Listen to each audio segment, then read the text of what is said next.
Today we are going to discuss about complex number. Complex number यानी कि उसको z से डिनोट किया जाता है। z is equal to x plus iota y. यहाँ आयोटा इज इक्वल टू -1 होगा और iota square is equal to -1 होगा और आयोटा इज इक्वल टू √-1 होगा। और ये मैथमेटिकल कांस्टेंट है जो कॉम्प्लेक्स नंबर को डिनोट करने के लिए यूज किया जाता है। और यहाँ x ये कॉम्प्लेक्स नंबर का रियल पार्ट है, उसको रियल ये ऐसे डिनोट किया जाता है, real z is equal to x, और ये उसका इमेजनरी पार्ट है।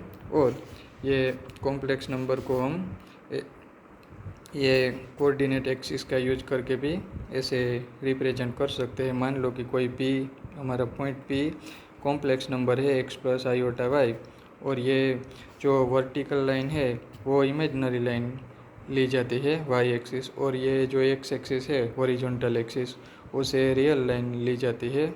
और मान लो कि हमारा ये पॉइंट p है जो कॉम्प्लेक्स नंबर, उसका मैग्नीट्यूड है स्मॉल r, और ये हॉरिजॉन्टल एक्सिस के साथ एंगल बना रही है थीटा। तो आसानी से हम ये प्रोजेक्शन लेके देख सकते हैं कि ये वैल्यू होगी x और ये वैल्यू होगी y, यानी कि अगर हम ये ट्रायंगल की बात करें, ये ट्रायंगल की, तो ये वैल्यू होगी y। बाद में हम ट्रिगोनोमेट्री का यूज करके लिख सकते हैं। अगर ये थीटा को हम साइन फंक्शन अप्लाई करेंगे तो sine theta is equal to opposite side y upon hypotenuse i, यानी कि y इज इक्वल टू हम लिख सकते हैं r साइन थीटा।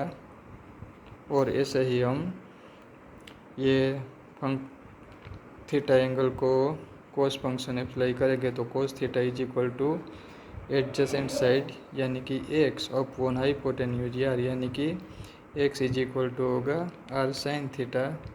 तो फाइनली हम ये कॉम्प्लेक्स नंबर z को लिख सकते हैं x प्लस आयोटा y, यानी कि यहाँ मैं लिख देता हूँ x इज इक्वल टू लिख सकते हैं r sine theta plus iota, y को हम लिख सकते हैं x इज इक्वल टू होगा r cos theta plus iota r sine theta. ये दोनों में से मैं r कॉमन लेता हूँ, r cos theta plus iota sine theta, ये होगा ब्रैकेट में।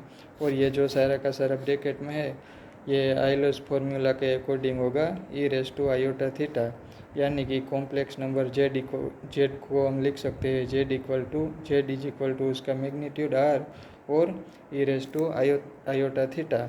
और z के मैग्नीट्यूड को हम ऐसे भी लिख सकते हैं z ये मोड में e आयोटा थीटा। अब हम कॉम्प्लेक्स नंबर के कॉम्प्लेक्स कंजुगेट के बारे में बात कर लेते हैं। हम जानते हैं कि complex number z is equal to होता है x प्लस आयोटा वाई। अगर ये कॉम्प्लेक्स नंबर में आयोटा की जगह हम माइनस आयोटा लेंगे तो हमें जो नंबर मिलेगा उसको ये कॉम्प्लेक्स नंबर का कॉम्प्लेक्स कंजुगेट बोलते हैं, और उसे z स्टार से डिनोट किया जाता है। और z star is equal to होता है x और आयोटा की जगह माइनस आयोटा, यानी कि माइनस आयोटा वाई। अगर हम दोनों का मल्टीप्लिकेशन करेंगे तो z into z star is equal to होगा x plus iota y into x minus iota Y.